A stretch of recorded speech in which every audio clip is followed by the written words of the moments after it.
Selam dostlar. Bu videoda biz Epson printer'ın Prochizka Kovki жасаймыз. Ол үшін biz kompüterде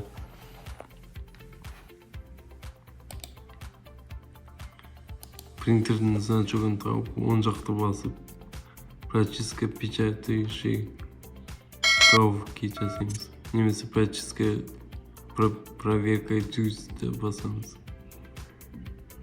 В общем, бізде Prochizka печатающий Ковки деп басамыз.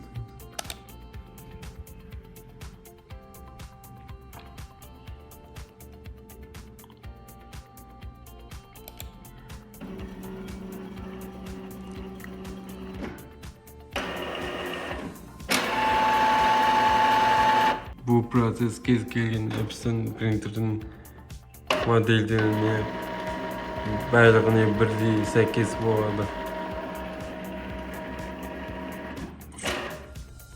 Жаңағы жасалған процесті результатын көру үшін печать шаблоны проверки juice'ді басамыз.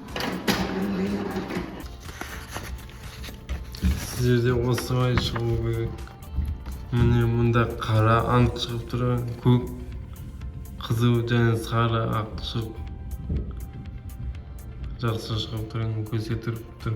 Егер де ортасы осындай үздік болса, немесе сары көрінбей, қызыл немесе көк көрінбесе, онда принтер дұрыс краскалардан шығармай тұр деген сөз.